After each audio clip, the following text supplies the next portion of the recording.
26 de noviembre de 2001.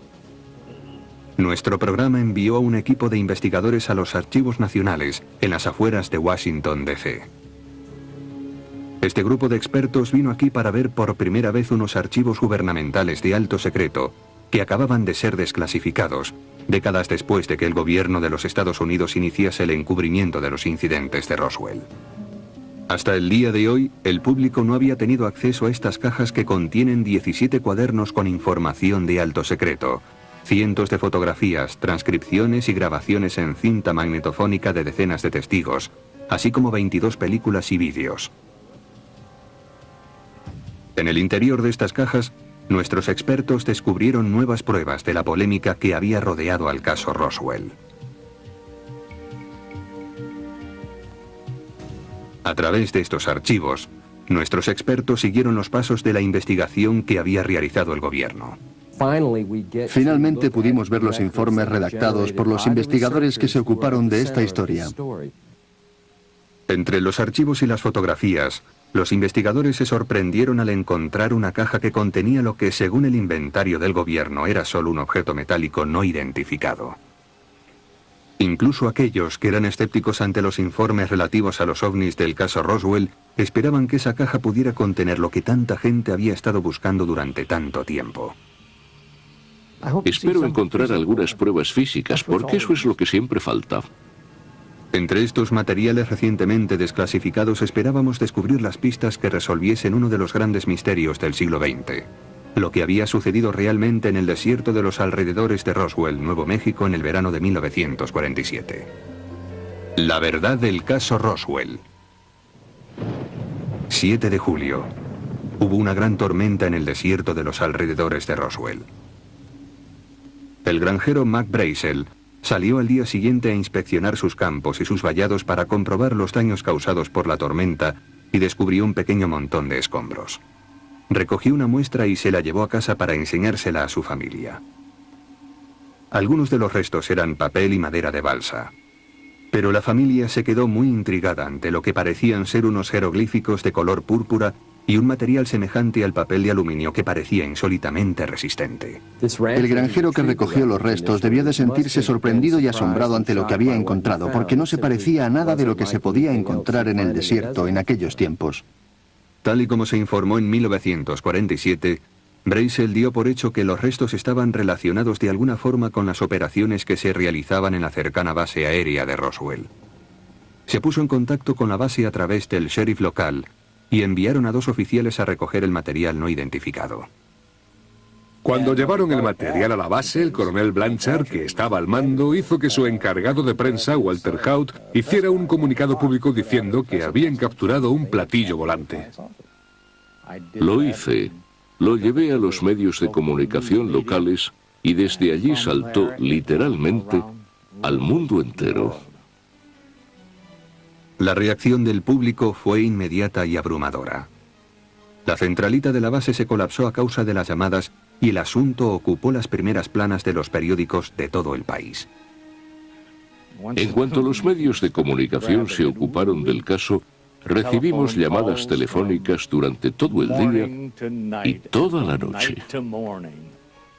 El caso despertó un interés tremendo por parte del gobierno y de los militares. Pensaban que la gente había visto algo real, algo que había invadido nuestro espacio aéreo, y estaban muy preocupados por ello.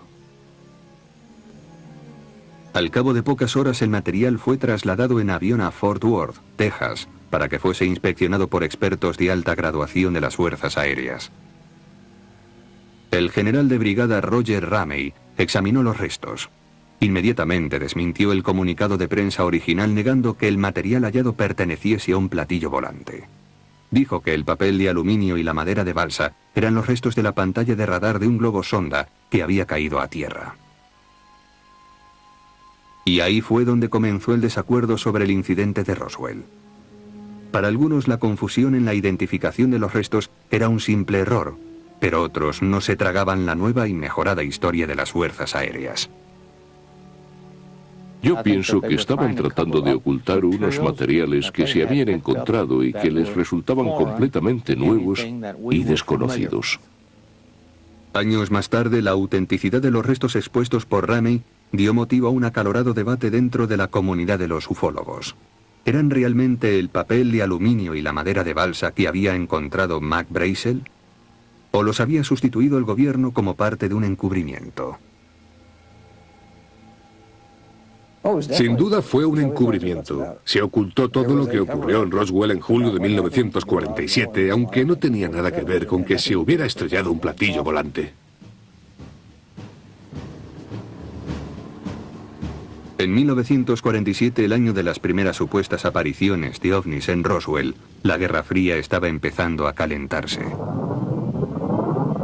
A las fuerzas aéreas les preocupaba que los informes sobre ovnis pudieran significar una grave amenaza para la seguridad nacional procedente de la Unión Soviética o incluso de otro planeta. Así que en 1949 comenzaron a investigar a fondo las apariciones de ovnis en lo que se llamó Proyecto Libro Azul.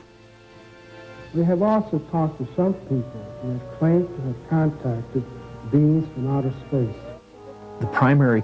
La principal preocupación de las fuerzas aéreas era la posibilidad de un ataque soviético por sorpresa. Les preocupaban los ovnis, especialmente en 1952. Y la idea de que los soviéticos pudieran aprovechar la creencia de los americanos en los platillos volantes para ocultar sus preparativos de un ataque a los Estados Unidos. El proyecto Libro Azul no fue la única investigación sobre los ovnis llevada a cabo por el gobierno en los años 50. La CIA hizo sus propias investigaciones y llegó a la conclusión de que no existía ningún tipo de amenaza. Pero en vez de hacer públicos sus hallazgos, la CIA utilizó los informes sobre apariciones de ovnis para confundir deliberadamente a la opinión pública americana con el fin de proteger el secreto mejor guardado de la agencia, el avión espía U-2. La CIA durante muchos años estuvo probando sus propios aviones espía, que querían mantener en secreto tanto ante el público americano como ante sus enemigos, y colaboraron con las fuerzas aéreas para confundir a la opinión pública respecto a las supuestas apariciones de naves extrañas. La CIA trató de desviar el interés de sus aviones espía de alto secreto, animando al público a pensar en ellos como objetos voladores no identificados. Cada vez que informaban que habían visto un U-2, la CIA declaraba que era un ovni, cuya presencia explicaban luego como ilusiones ópticas causadas por fenómenos naturales. En muchos casos, las explicaciones que daban eran tan ridículas que perpetuaban el mito de que el gobierno mentía y ocultaba algo.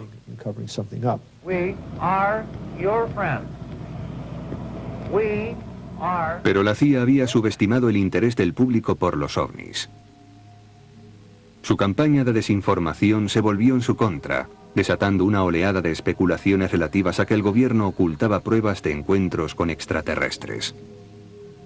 Pero entonces todavía más gente sintió curiosidad por lo que ocurría realmente en los cielos del sudoeste del país. Y la reacción más extrema de todas se produjo alrededor del caso Roswell. En el caso Roswell, los militares tiraron piedras contra su tejado al usar la tapadera utilizada en un principio, ya que como no convenció al público, hizo que éste llenase por su cuenta las lagunas existentes. Hoy Roswell, Nuevo México, es sinónimo del fenómeno de los ovnis. Para las fuerzas aéreas de los Estados Unidos se ha convertido en una pesadilla en el campo de las relaciones públicas, ya que ha despertado sospechas y desconfianzas entre el público americano. Algunos creen que el gobierno ocultó pruebas físicas de un aterrizaje extraterrestre en Roswell, unas pruebas que los ufólogos esperaban encontrar entre los documentos relativos al caso que se han desclasificado recientemente. Pero para empezar, esta colección de archivos antesecretos nunca se debería de haber redactado, salvo en el caso de un suceso ocurrido en 1978, más de 30 años después de que la historia de Roswell ocupara por primera vez los titulares. En 1978, Jesse Marcel, uno de los oficiales que recogieron los restos del rancho de Mac Brazel, habló por primera vez públicamente dando una nueva versión de los hechos. Según los informes originales de 1947, los restos hallados no eran nada más que un puñado de madera de balsa, plástico y papel de aluminio, pero en su nueva versión de la historia, Marcel declaró que los restos cubrían una zona de 1 kilómetro de longitud y varios cientos de metros de anchura. En su relato actualizado, Marcel contradijo la explicación de las fuerzas aéreas respecto a que se trataba de los restos de un globo sonda caído a tierra, y especuló con la idea de que pudieran ser los restos de una nave extraterrestre que se hubiese estrellado. Los ufólogos empezaron de inmediato a investigar esta historia en profundidad. Viajaron a la ciudad de Roswell y al cercano aeropuerto siguiendo el rastro de los protagonistas del suceso y de sus parientes y amigos. Entonces, se empezó a crear una nueva imagen de la historia. En el relato actualizado, los 2 oficiales de la base aérea de Roswell que fueron a recoger los restos iban acompañados por un pelotón de soldados que acordonaron y peinaron la zona, recogiendo enormes cantidades de pruebas que fueron transportadas en camiones hasta la base de Roswell, donde se rodearon de fuertes medidas de seguridad. Según esta nueva historia, grandes cantidades de estos restos fueron transportadas en aviones militares hasta un destino secreto. Mientras los ufólogos seguían investigando, aparecieron nuevos testigos voluntarios que dieron detalles sobre el lugar de un segundo accidente aéreo. Entre ellos estaba Gerald Anderson, que en aquel momento tenía 5 años. Anderson contó la fantástica historia del descubrimiento que hizo con su padre y su tío mientras estaban buscando rocas en el desierto cerca de Socorro, Nuevo México, a unos 300 kilómetros de Roswell. En esta grabación en vídeo descubierta entre el material recientemente desclasificado y que vemos aquí por primera vez en televisión, Anderson repitió su historia en 1991 a investigadores del gobierno. There was a large silver disc-shaped object was embedded in the side of the ridgeline. I would estimate its size from an adult perspective to be something like 35 feet in diameter. When we got up to it, there were 4 bodies there, not human. En el relato fantástico de Anderson había 4 alienígenas en el lugar del accidente. 2 muertos, 1 gravemente herido y 1 que se movía. Describió a estos seres como diminutos, de no más de 1,20 m de altura, con grandes cabezas y largos y delgados miembros, y recordaba que sus extraños rostros carecían de rasgos. Luego vino una revelación aún más sorprendente, esta vez de un hombre llamado Glenn Dennis. En 1947, Dennis era empleado de la funeraria Ballard en Roswell. Recordaba haber llevado en su coche a un aviador herido hasta la base aérea de Roswell poco después de que se descubrieran los restos en el rancho de Brazel. En el hospital, Dennis se encontró con una amiga suya, una enfermera de las fuerzas aéreas llamada Naomi Maria Self. Me dijo a gritos: Glenn, sal de aquí ahora mismo porque te puedes meter en un lío muy grande. Vete, sal de aquí lo antes que puedas. Dennis contó que entonces aparecieron un capitán pelirrojo de las fuerzas aéreas y un sargento negro que le amenazaron y luego le escoltaron hasta que abandonó la base. Dijo: saquen de aquí a este hijo puta. Así que me enfadé y le dije que se fuera al infierno, que yo era un civil y ese tipo de cosas. Según Dennis, volvió a ver a la enfermera al día siguiente.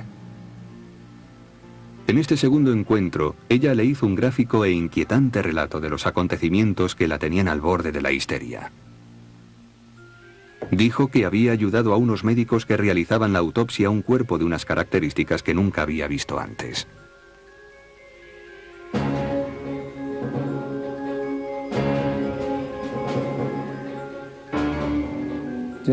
Solo tenía los 2 orificios nasales. La boca tenía un tamaño de 2,5 centímetros y no tenía ni dientes ni lengua. Según la descripción de la enfermera, los cuerpos estaban quemados y mutilados, lo cual es típico de un accidente aéreo, y desprendían un fortísimo olor que acabó por obligar a los médicos a abandonar las autopsias. Evidentemente la enfermera estaba muy traumatizada. Hizo un dibujo del cuerpo que había visto e inmediatamente lo destruyó, sin parar de mirar a su alrededor por si alguien la oía. Poco tiempo después, Dennis trató de ponerse en contacto con ella y no la encontró. La habían trasladado.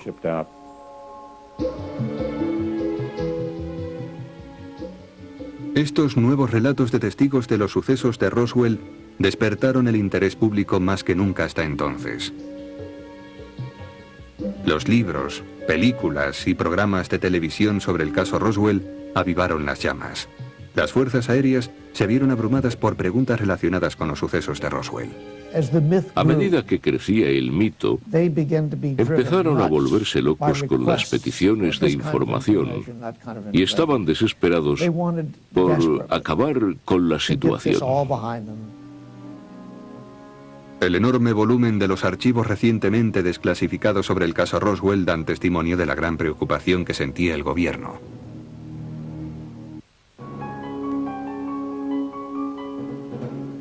Cuando los investigadores estudiaban el material recientemente desclasificado del caso Roswell, descubrieron unos diarios llenos de detallados registros relacionados con un proyecto de alto secreto que se llevaba a cabo en 1947.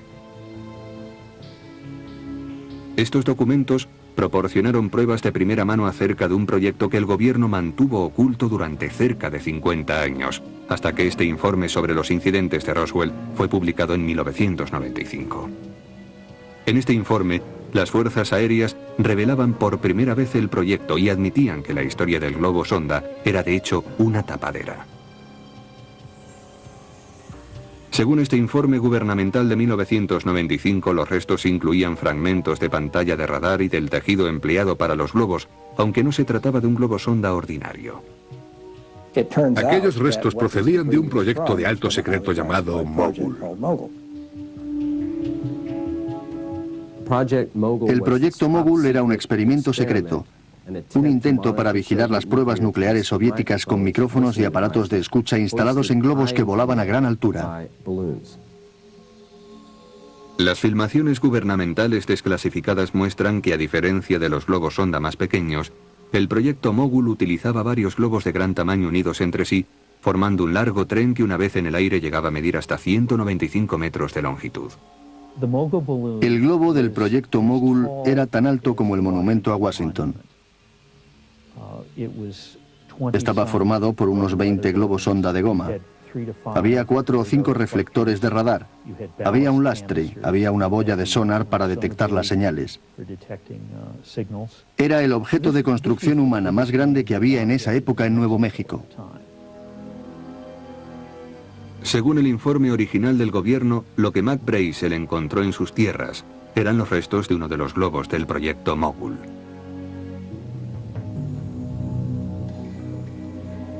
En una caja fuerte de los archivos nacionales se guardaba esta misteriosa caja de madera junto con los archivos recientemente desclasificados. ¿Guarda acaso pruebas del proyecto Mogul o tal vez del accidente de una nave alienígena en Roswell?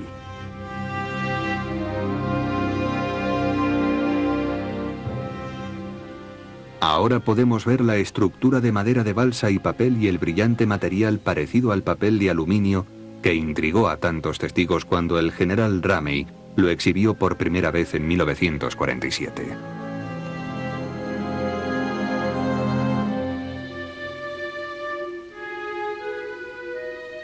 La mayoría de los investigadores, incluso los que creen que nos han visitado los ovnis, están convencidos de que una pantalla de radar del proyecto Mogul, como esta, está en la base del misterio de Roswell.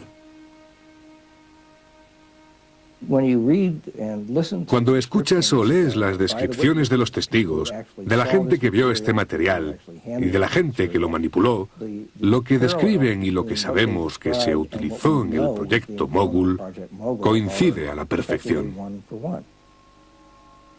Otros, sin embargo, siguen dudando que las fuerzas aéreas hayan revelado todo lo que saben del caso.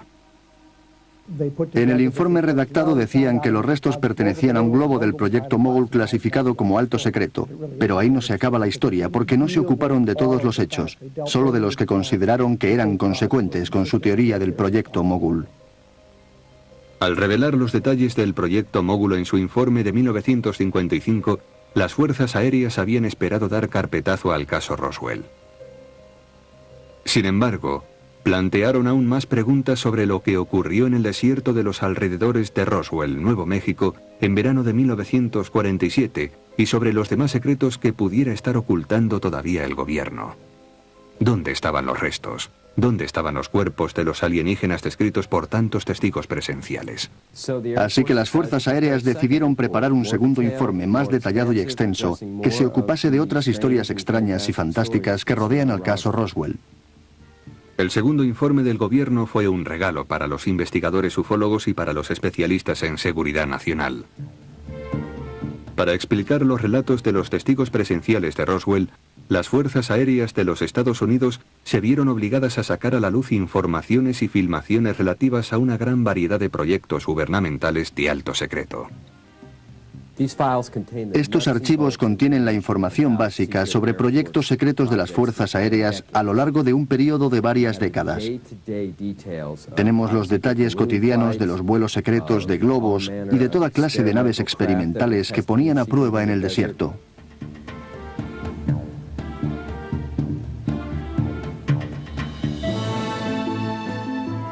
La parte principal del segundo informe de las fuerzas aéreas estaba dedicada a la operación High Dive, un proyecto de alto secreto desarrollado durante los años 50. La operación High Dive estaba destinada a probar lanzamientos en paracaídas desde grandes altitudes utilizando maniquíes antropomórficos. El gobierno sostenía que estos maniquíes se podían confundir fácilmente con seres alienígenas. Señalaban el gran parecido entre las descripciones de los alienígenas hechas por los testigos y los maniquíes. Su expresión extraña y sin vida, la falta de rasgos faciales prominentes, su piel pálida y brillante y los monos de una sola pieza. Por supuesto, los maniquíes parecen humanos, pero no son humanos y en cierto sentido tienen un aspecto muy peculiar. Pienso que esos maniquíes, además de recordar la forma humana, parecen también de otro mundo.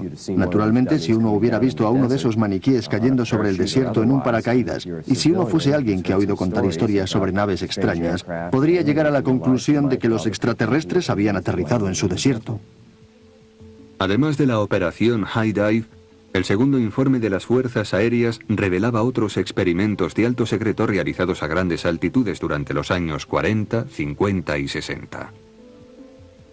En esos experimentos, unos inmensos trenes de globos transportaban material científico con un peso de hasta 7.000 kilos a altitudes de más de 50 kilómetros de la superficie terrestre.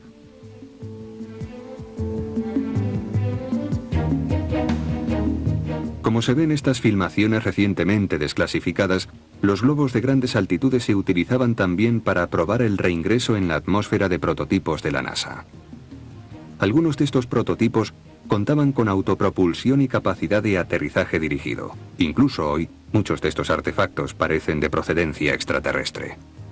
En los años 40 e incluso en los 50, la mayoría de la gente conocía a los aviones por los noticiarios cinematográficos en los que se veía a las estrellas de cine subiéndose a un DC-3. Tenían una idea muy clara de lo grande que era un avión y sabían que tenía unas grandes alas y unas hélices. Ese era su punto de referencia de lo que debía ser un avión.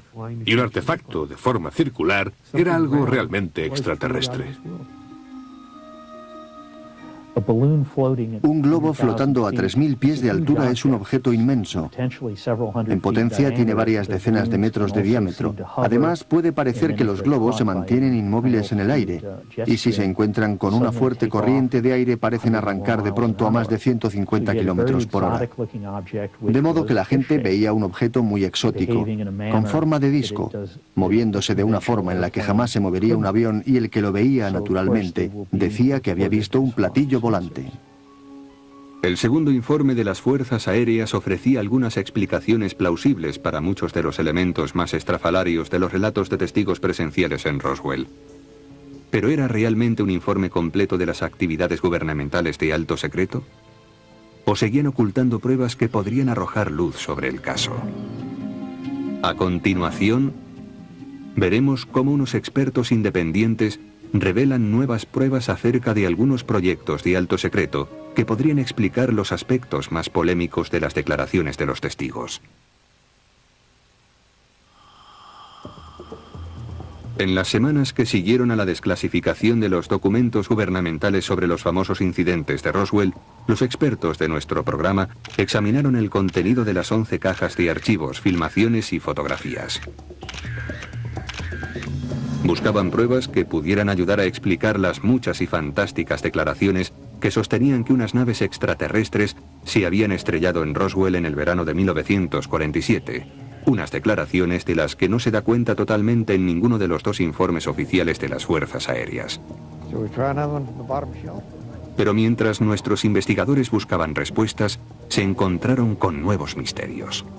En los archivos hay unas cuantas cosas difíciles de explicar, como por ejemplo un largo informe acerca de un consejo de guerra celebrado en la década de los 50. Las 300 páginas de la transcripción del proceso cuentan los sórdidos detalles de la relación entre un médico y una enfermera del hospital de la base aérea de Roswell. En la transcripción se describe la personalidad de la enfermera como muy sugestionable e histérica.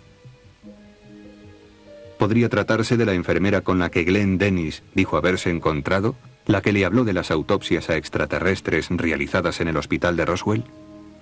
Los elementos de las dos historias parecen coincidir, pero hay una discrepancia fundamental. El proceso se celebró en 1956, casi 9 años después de cuando Dennis dijo haberse encontrado con la enfermera. La identidad de esta enfermera es uno de los misterios mayores del caso Roswell, que confunde tanto a los investigadores del gobierno como a los ufólogos independientes. En los registros de personal no consta que una enfermera llamada Naomi Maria Shelf trabajase en el hospital de Roswell, ni en 1947 ni en ningún otro momento. En su informe de 1998, las Fuerzas Aéreas especulaban con la posibilidad de que Glenn Dennis hubiera mentido o se hubiera equivocado con la fecha en la que conoció a la misteriosa enfermera, y sostenían que muchos detalles del relato de Dennis se podían explicar por ciertos accidentes aéreos ocurridos mucho más tarde en los años 50. Un Café 97 se estrelló al despegar en la base de Roswell y toda la tripulación murió y sufrió graves quemaduras. Muchos de los cuerpos fueron llevados al hospital de la base. Las descripciones de los cadáveres coinciden muy de cerca con la historia que contó Glenn Dennis acerca de los supuestos cuerpos de alienígenas que habían llevado al hospital unos 9 años antes. Los cadáveres fueron trasladados después a la funeraria Ballard, donde había trabajado Glenn Dennis. Los investigadores de las Fuerzas Aéreas sostienen que Dennis se basó en esta experiencia para inventar su historia de los alienígenas que supuestamente le contó la misteriosa enfermera Naomi Maria Shelf.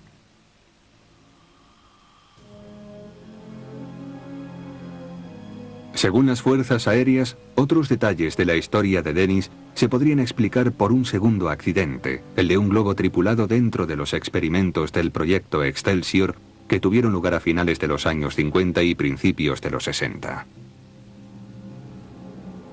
Tal y como se ve en estas filmaciones recientemente desclasificadas, el proyecto Excelsior estaba diseñado para estudiar los efectos sobre el organismo humano de un lanzamiento en paracaídas desde grandes altitudes. Los pilotos de las pruebas del proyecto Excelsior eran llevados hasta los límites mismos del espacio, hasta una altitud de más de 3.000 metros en barquillas abiertas desde las que se lanzaban en paracaídas. El proyecto Excelsior, dirigido por un piloto, el capitán Joe Kittinger, estaba considerado como una misión de alto riesgo en la que incluso los vuelos de prueba a baja altura podían ser muy peligrosos, como descubrió el 21 de mayo de 1959 otro piloto, el capitán Dan Fulghum. Aquel día su vuelo no tuvo problemas, pero el aterrizaje no salió según lo planeado. La barquilla se volcó, atrapando la cabeza de Fulghum contra el suelo. El pelirrojo capitán Kittinger acompañó a Fulghum hasta el hospital de Roswell. Para cuando llegaron allí, la cabeza de Fulghum se había hinchado hasta el doble de su tamaño normal. En el hospital el tamaño de la cabeza de Fulghum se exageró aún más a causa de un grueso vendaje. Tenía la cara llena de cardenales y los ojos hinchados y cerrados. Ciertos aspectos de este suceso y del accidente del KC-97 guardan una sorprendente semejanza con los detalles de la historia de Glenn Dennis. La época en la que ocurrieron estos sucesos podría explicar algunos de los anacronismos del relato de Dennis, incluida su declaración de que el piloto pelirrojo que le amenazó estaba acompañado por un sargento negro. En julio de 1947, las Fuerzas Aéreas no estaban racialmente integradas, sino segregadas, igual que el resto de la sociedad norteamericana. Había unas cuantas unidades formadas exclusivamente por negros, de modo que era imposible que un oficial blanco tuviese bajo su mando a un sargento negro. Pero sería posible si se tratase de un suceso ocurrido más tarde, cuando en las fuerzas aéreas ya había integración racial. Incluso Kevin Randle, un convencido creyente en la existencia de los ovnis, admite que el relato de Dennis ha quedado muy desacreditado y cuenta su propia y exhaustiva búsqueda de la misteriosa Naomi Maria Self. Glenn Dennis dio el nombre de la enfermera, así que teníamos que encontrarla. Estudiamos los archivos y comprobamos que su nombre no aparecía en el registro de personal ni en la guía telefónica de la base. Repasé todos los datos del año 1947 y no la mencionaban. Buscamos por todas partes y no encontramos una enfermera con su nombre en ninguna. Y la respuesta de Glenn Dennis a esta evidencia fue que no había dado el nombre verdadero de la enfermera. Así que todo se viene abajo. A pesar de las lagunas de la historia de Dennis, algunos investigadores ufólogos siguen sin aceptar las explicaciones que da el gobierno para las declaraciones de Dennis y de otros testigos.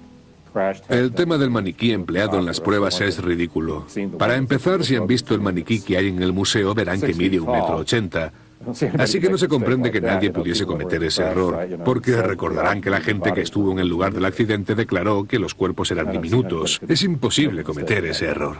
Hay muchos investigadores ufólogos a los que no les convencen los informes de las fuerzas aéreas y están convencidos de que no nos han contado la historia completa y sus dudas están muy fundadas, dado que el gobierno ha ocultado durante muchas décadas toda la verdad sobre el asunto de los ovnis. Pero ahora el gobierno ha desclasificado sus documentos y es posible realizar un análisis de los documentos históricos originales de aquella época.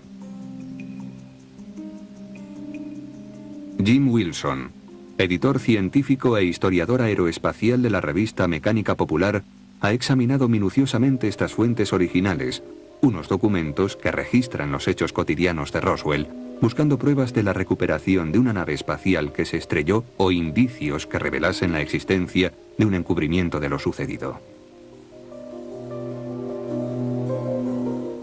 En ese aspecto, los documentos desclasificados resultaron muy útiles. Les daré un ejemplo. Si vives en un pueblo en el que una vez hubo un gran incendio en un aserradero, puedes ir a consultar el registro de aquel día en el cuerpo de bomberos o en los archivos policiales y comprobar cuántos hombres fueron asignados para la misión y datos por el estilo. Pero cuando miras los registros cotidianos de la base aérea de Roswell, no aparece nada que se salga de lo normal. Por muy pedestres que parezcan, estos documentos aparentemente auténticos podrían ser la prueba más importante que hay en estas cajas. Proporcionan el argumento más simple y más elocuente a favor de la tesis del gobierno y quitan credibilidad a las declaraciones sobre supuestos accidentes de naves extraterrestres en Roswell. Pero los investigadores ufólogos sostienen que todavía queda mucho por averiguar sobre lo que ocurrió realmente y prosiguen con sus investigaciones sobre el encubrimiento del gobierno.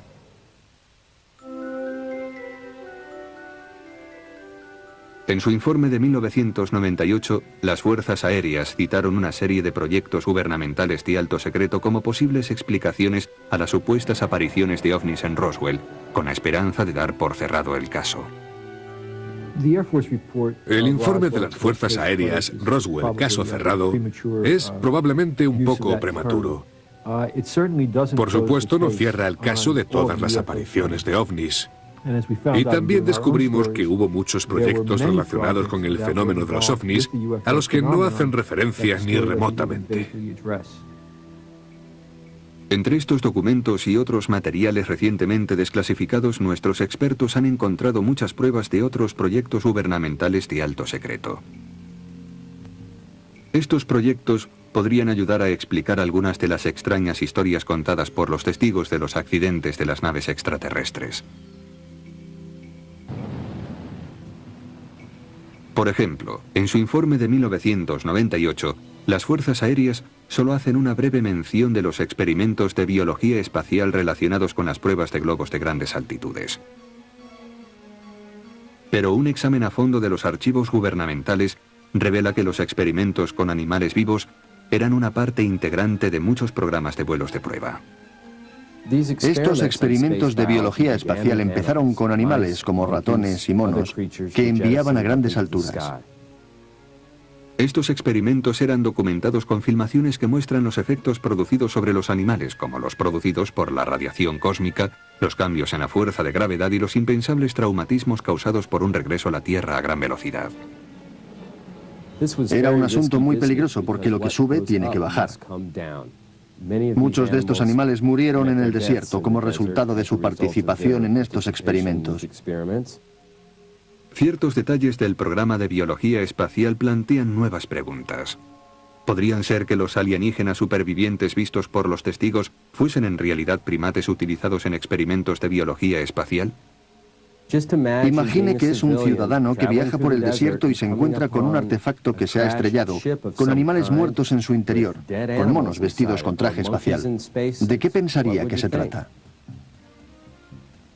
El historiador aeroespacial Jim Wilson ha encontrado pruebas de otros varios proyectos de alto secreto que tampoco se han mencionado en los informes de las fuerzas aéreas.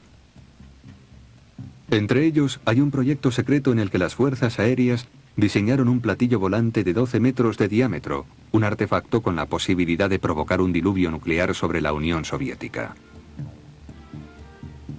Pilotado por 4 hombres e impulsado por energía nuclear, el vehículo de reingreso lenticular estaba diseñado para ser puesto en órbita por un cohete a 500 kilómetros de la superficie terrestre.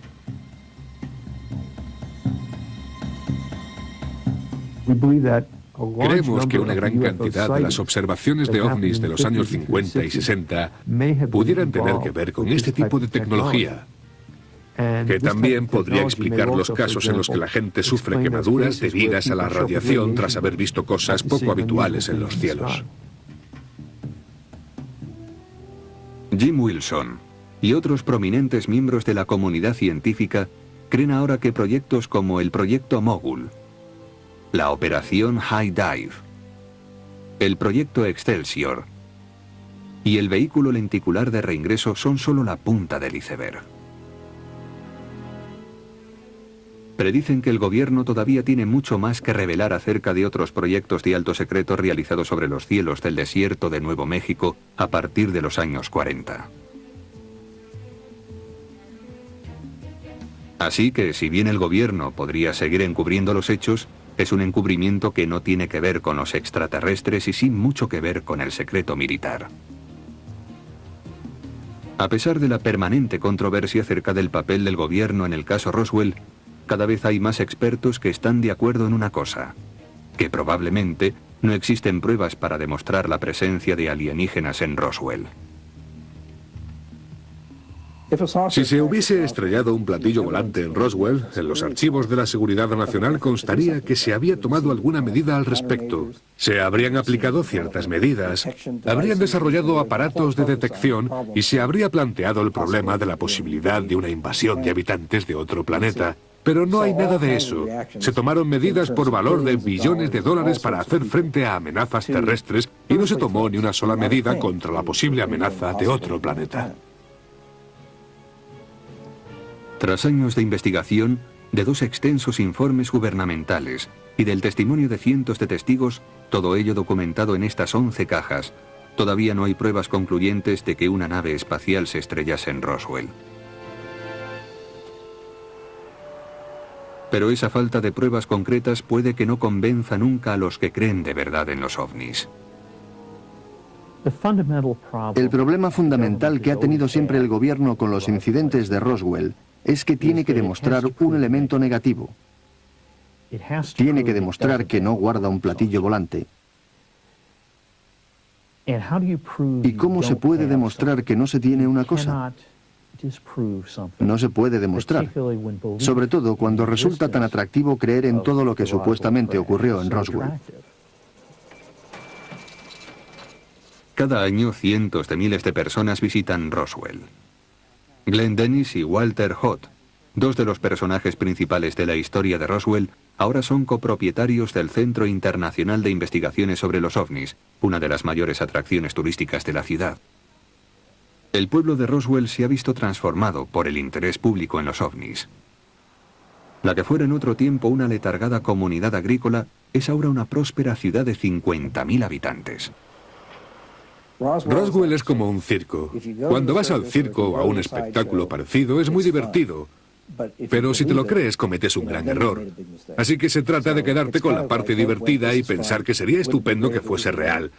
Por desgracia, hay mucha gente que se cree que todo es verdad y que en 1947 se estrelló en este lugar una nave espacial procedente de otro planeta. Al margen de lo que los expertos y los investigadores digan ahora de Roswell, más de 50 años después de que Mac Brazel encontrase un montón de escombros en el desierto, el interés del público por el caso sigue creciendo.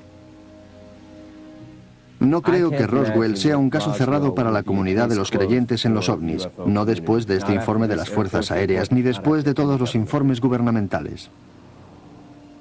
Más de 50 años después de las primeras observaciones de ovnis, una cuarta parte de las preguntas que recibe la Oficina de Información Pública de las Fuerzas Aéreas sigue teniendo relación con lo que ocurrió en los cielos del desierto. Conseguir la respuesta a la pregunta definitiva, ¿estamos solos? ¿Somos los únicos seres inteligentes de este vasto universo? Es un sueño que deseamos que se haga realidad pronto. Si los extraterrestres se estrellaron en Roswell, sería uno de los acontecimientos más importantes de la historia humana, porque de pronto nos enteraríamos de que no estamos solos en el universo. Roswell es un caso que no va a morir jamás. Creo que la mitología y la leyenda de Roswell han adquirido una vida propia y que ahora son más grandes y más fuertes que la propia realidad.